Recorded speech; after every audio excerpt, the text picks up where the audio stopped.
In our last episode, we explored much of the Atlantic's dragon's back, São Jorge, belonging to the central group of the Azores.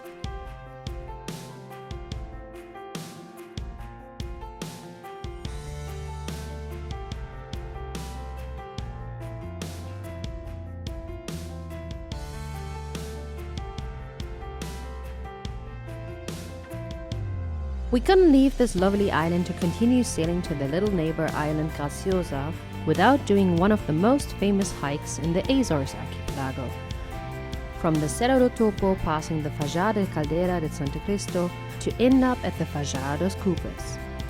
Here we had parked our rental car, having taken a taxi to the beginning of the hike. Yeah, I think we have to call a taxi. I don't know, it doesn't look like there is one here.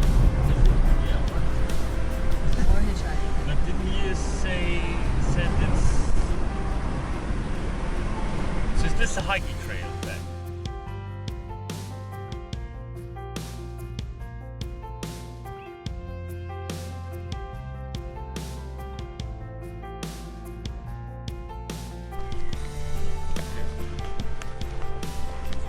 Whoa!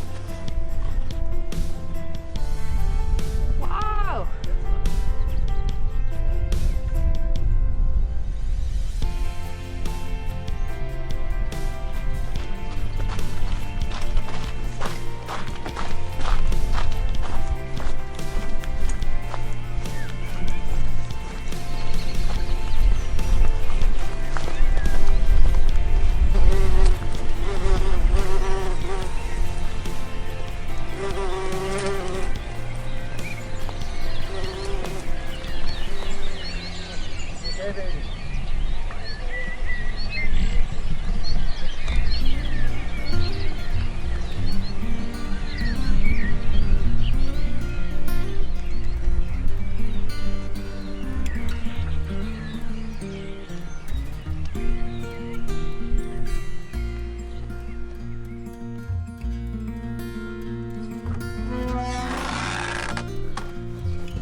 The descent towards the sea with the island of Graciosa and Serra in the background was stunning.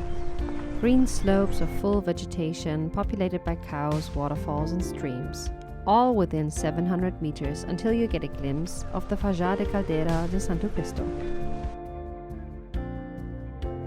This Faja actually originated from a huge landslide resulting from the earthquake of July 9th, 1757. Its lagoon was formed by the erosion of the sea and rainwater over the original landslide.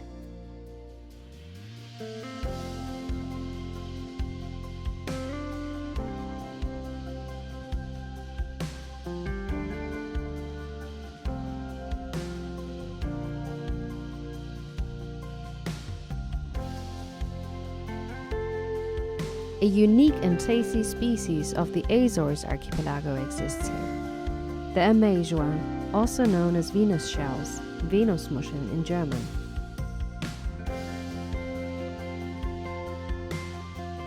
Before 1975, the Faja had a small community of families with a school, post office, public telephone, a small shop, priest, teacher and inspector. However, due to emigration, political social changes, and the 1980 earthquake, there was a drastic reduction in the number of inhabitants, with currently around 10 permanent residents around.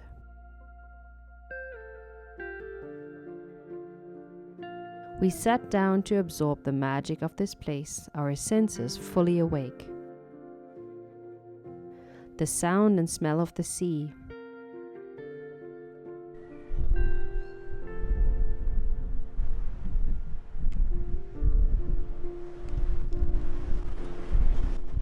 the roughness of the lush green mountain back.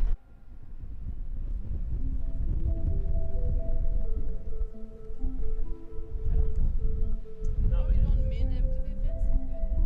but this is also part of the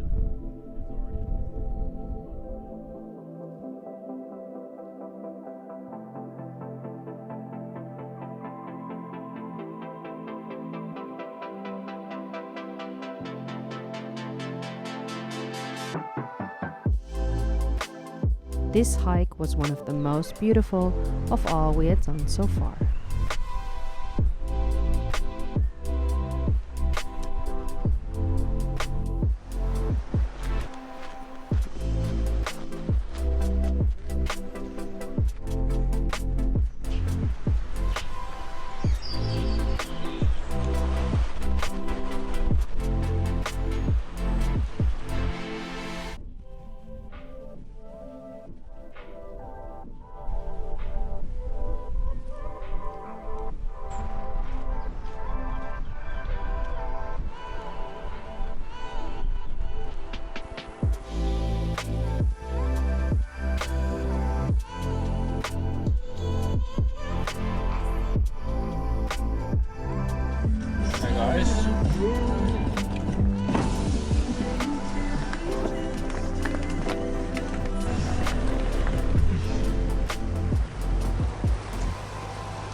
Graciosa, the lovely one, is the smallest island of the Central Azores group.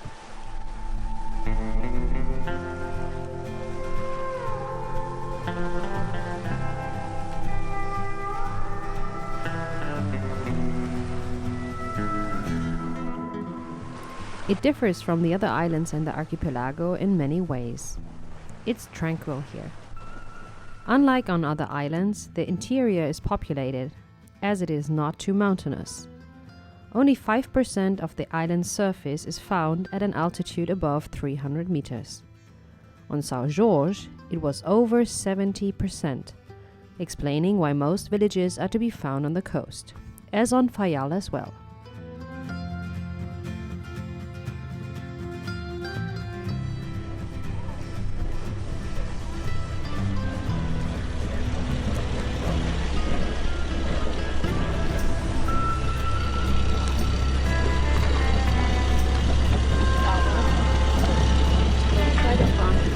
Wir können ja auch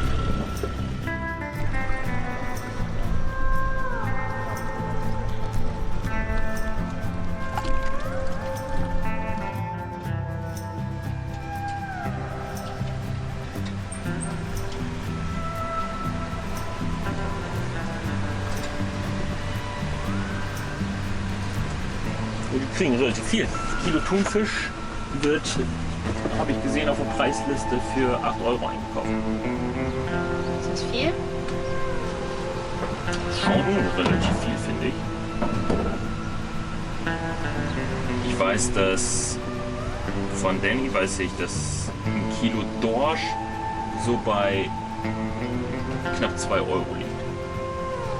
Ja, dafür, dass ein Kilo Dorsch im Supermarkt für 20 das Kilo verkauft wird, das ist gar nicht so viel. Irgendjemand macht da halt nämlich ganz schön Kohle. Dann klein auch dabei.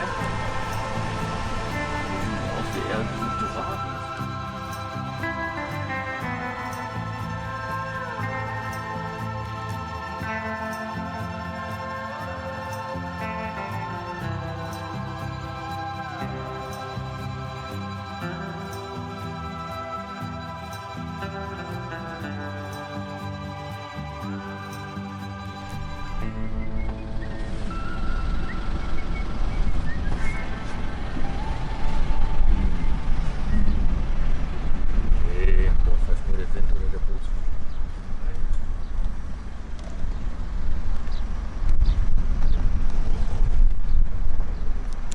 So today we gonna check our immersion suits and show you how to put them on, because it's really important that you have them on board when you are sailing in colder waters, because that's actually one of the most common accidents happen on board. If you have to abandon ship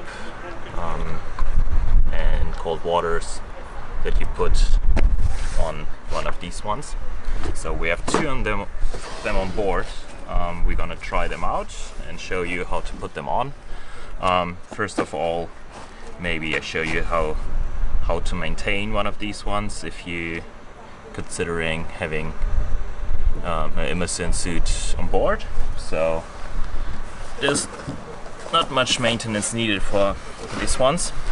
So the only thing you need to do from time to time is use a bit of Vaseline and put it like this over the rubber and over the zipper.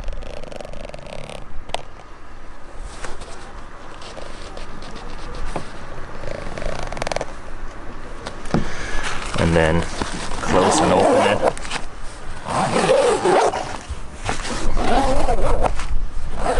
Goes nice and smooth. So if you pack the emergency suit, make always sure that it's fully prepared, that you can just jump in. So it means open the zipper and store the emergency suit always with an open zipper. Right, these ones are not self-floating, so you have to put a life vest normally on top. And we're gonna show you all the nice features we have for this emergency suit, and gonna jump in right now. So how to pack your emergency suit correctly. The line should be folded like this. So one step here, step back, forward, back, forward, back, forward, back, forward, back, forward, Just store it into here. And the important thing is this connection must be outside. So in case, because it's a bit tricky with these gloves to grab it, so you just grab it and pull it out. Then open the zipper. Open every possible thing you have that's loose. Same down here, so everything is open. Then you go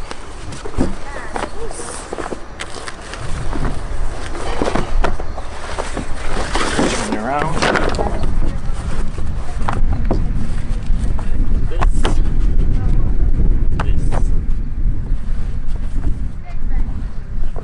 down, and then fold it twice.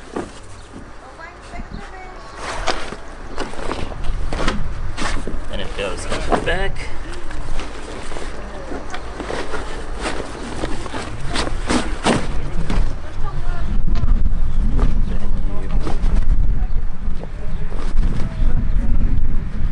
Close the back.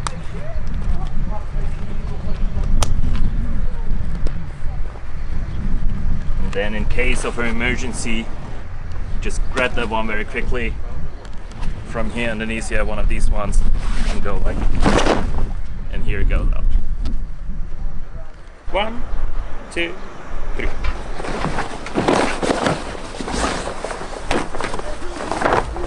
Jetzt mal wieder besser vorbereitet als ich.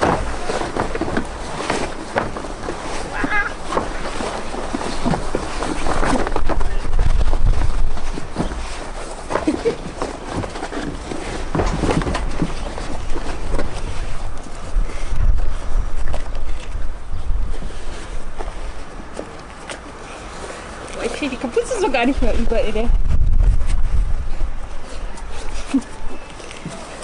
Oh, shit.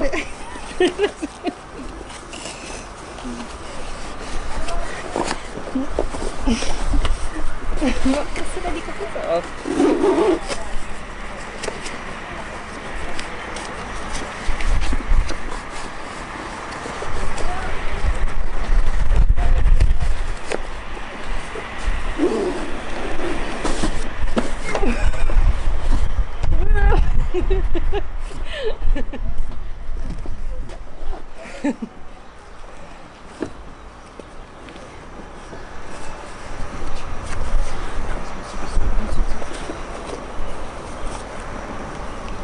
Ja, wie verschwinde ich ja.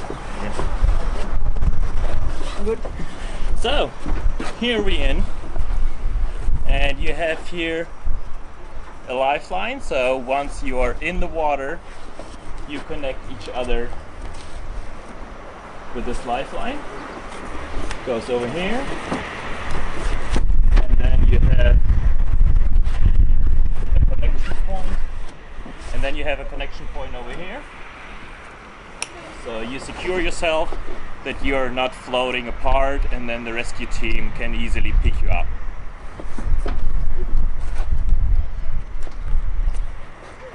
So yeah, the requirements are you have to get in less than 2 minutes. So I think we managed, and the immersion suit will keep your body temperature not dropping down less than 2 degrees in 24 hours and 0 degrees water. So yeah, as we are going back in the cold North Sea, that's very important to have one of these ones on board. Here we go. And you can also close go like this, so you're really full protected. But it's incredibly warm in here, so I'm gonna go out.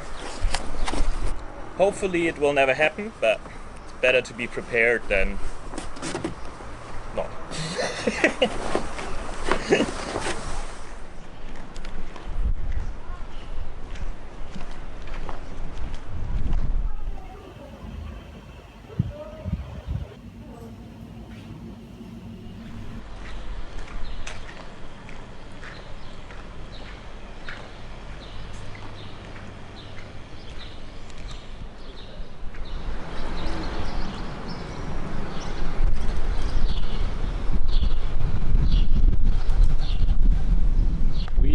arrived today at Isla Graciosa, and it's really funny. So we've been to Fajal and we've been to São Jorge and now at Graciosa, and it looked like we step every time, yeah, one foot back on a touristy scale, yeah. So because here is nothing at all, but it's pretty. So we're gonna hike tomorrow to the Caldera and yeah, have a look what's going on there. We were just in a Portuguese takeaway with the fishers. We mostly go to takeaways where the fishers go because we know that the food is pretty good after a long day of fishing. And then we looked at the menu, everything in Portuguese, of course. Well, alright, and then we wanted to order stuff, or we wanted to actually ask how long it is open. She said, "No Portuguese? I don't serve." So, thank God we have Google Translate. So, yeah, let's see what we're going to order tonight, huh?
This is called black moped. They're really common in Denmark and Sweden by the old fishermen, and I really like to have one of these ones. I was yesterday even thinking about just staying there and ask a gentleman to have a ride. Wow, what a moped, huh? Ay, ay, ay.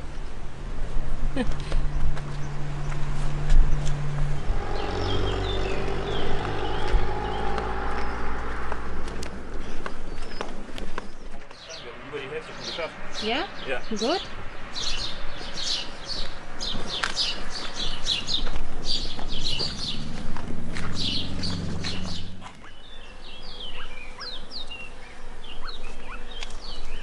I think it's mainly the lizards that live in here, huh?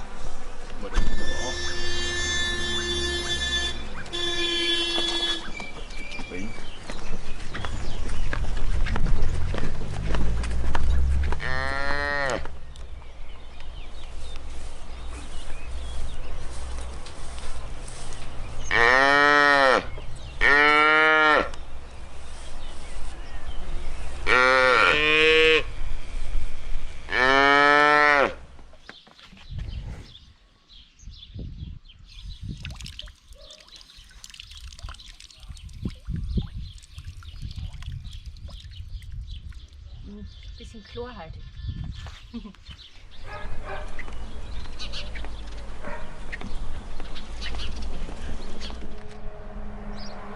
Wir sind nicht so dein Ding. Ja. Jetzt hast du ihn aber erschreckt. Denkt sich, oh nein, noch ein Corona-Fall.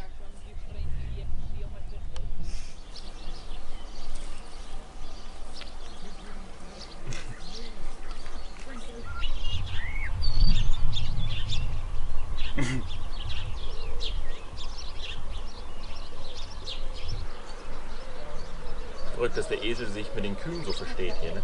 Ja.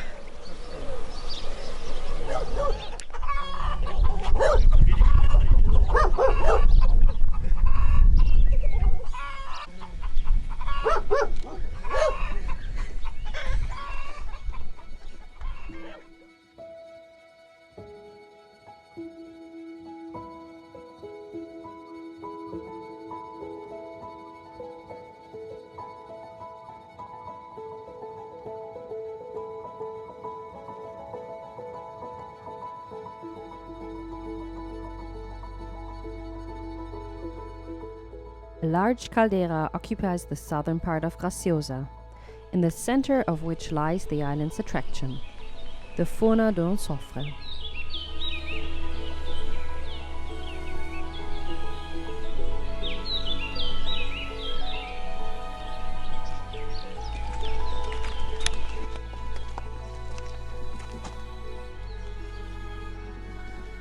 Das ist krass.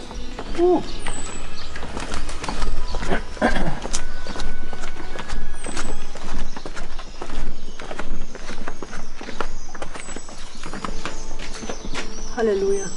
Ui.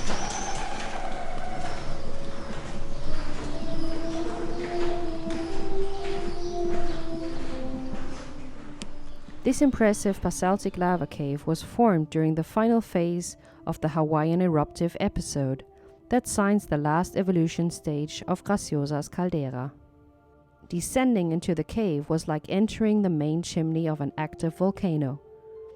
Graciosa's caldera is in fact one of the few places in the world where one can descend into the inside of a volcano through a volcanic vent to reach its mysterious inside.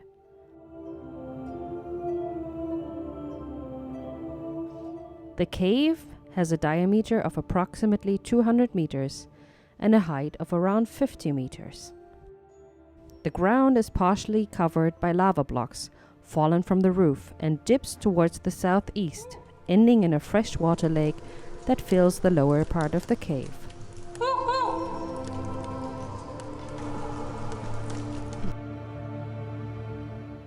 An intensive smell of rotten eggs surrounding us could be explained through the presence of hydrogen sulfide, also being released through the mud fumaroles.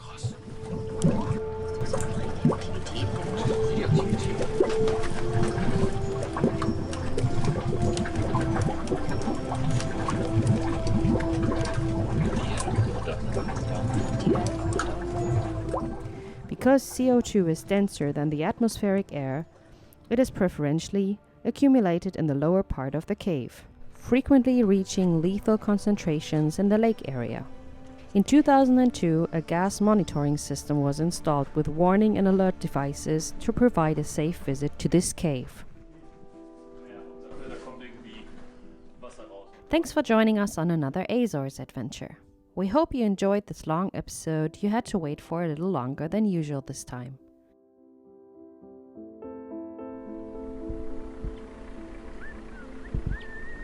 Next time we show you a bit more of Graciosa, where a new marina is being developed.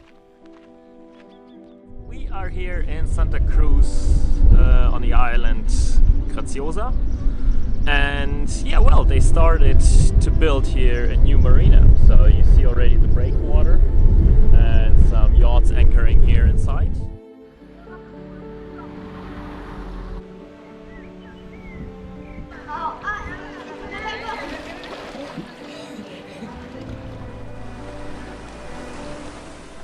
Afterwards, we hop over to our next island to explore, volcanic Serra. Yeah, this is very narrow. Whoa. So here in the Gruta do Natal here, the Christmas cave. This is actually a lava tube that formed of a volcano 1 kilometer away from here that at one point collapsed, and this is where the lava flow went through.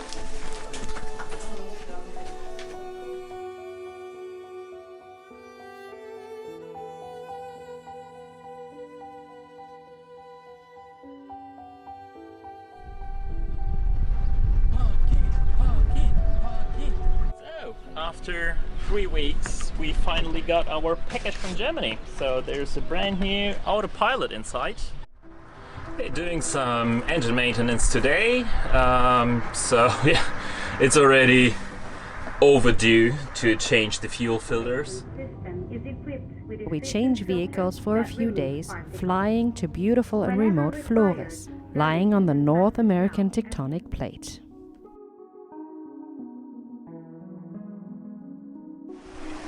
Gee, this island is so awesome. You find hidden corners again and again and again. And we were lucky enough to get a rental car today for a bit of money, but it's totally worth it. It's just incredible how beautiful Flores is.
Recently downloaded the latest weather forecast, and this is how it looks like. There's a big storm coming in the next 3 days, so hopefully we will be by then in France.